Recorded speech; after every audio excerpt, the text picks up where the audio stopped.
Hello, je m'appelle Barry Amadouri, manager de Dream for Africa, une structure d'accompagnement à l'entrepreneuriat innovant.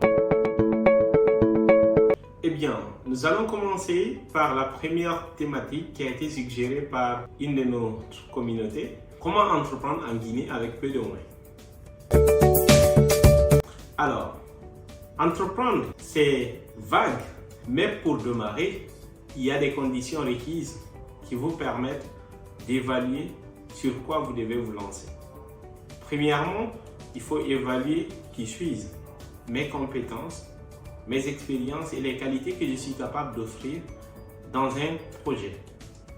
Secondo, j'évalue mon environnement pour savoir exactement qu'est-ce qui est disponible, quelles sont les opportunités que je peux saisir, quelles sont les tendances du marché, qu'est-ce qui existe ailleurs que je peux faire chez moi, ou quels sont les métiers ou les activités que je peux réinventer qui se faisaient de façon très artisanale ou informelle.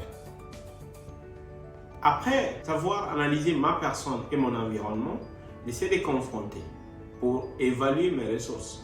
Il se peut que je trouve des opportunités qui demandent plus d'exigences, plus de ressources, des ressources financières, des ressources humaines, des ressources matérielles.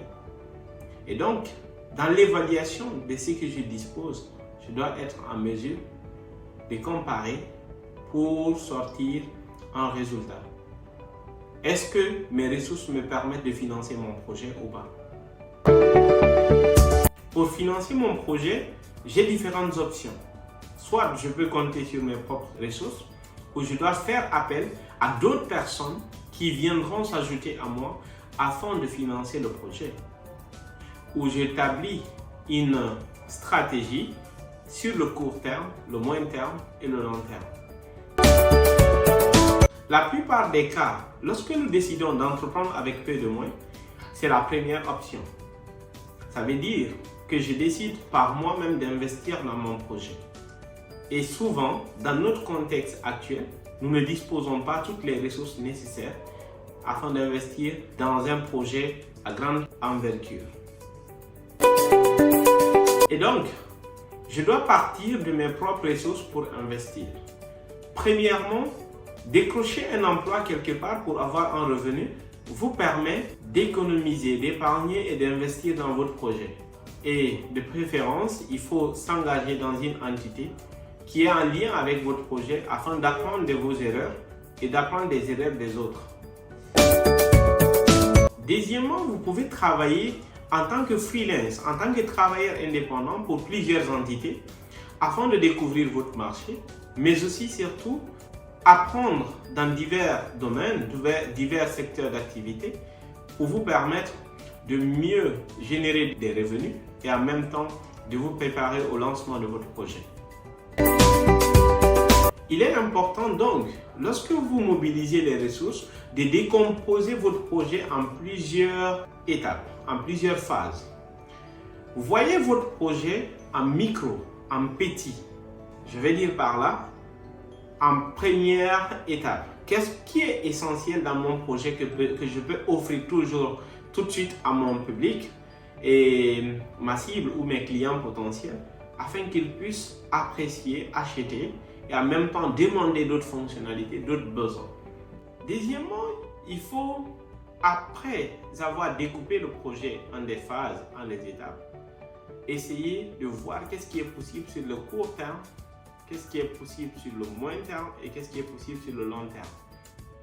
Et donc, je vais vous donner un cas pratique qu'on va évaluer ensemble avec entreprendre avec vos propres moyens. Vous voulez investir dans l'agriculture? Commencez par être un vendeur de produits agricoles, tout en louant par exemple un véhicule qui vous permet d'approvisionner les marchés de Conakry. Au lieu d'acheter le camion, vous le louez. Et donc, louer un camion vous permet de réduire des charges liées au fonctionnement d'un camion et aux frais de maintenance. Et vendre les produits des autres vous permet de mieux comprendre le marché de commercialisation.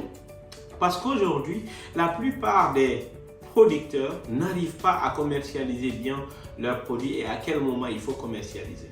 Ça vous permettra aussi d'apprendre sur les expériences des uns et des autres, mais aussi vous permettre de comprendre comment fonctionne, quels sont les types de produits les plus demandés sur le marché avant de vous lancer dans le domaine agricole.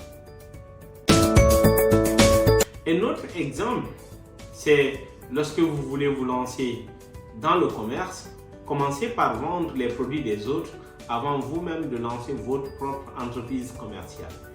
Et il y a aussi des entreprises de services qui constituent un autre exemple.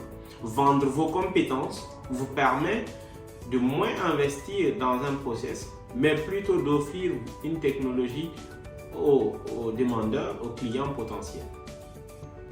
Merci à tous et à toutes de me suivre sur ma page et grâce à vous, nous formons une communauté.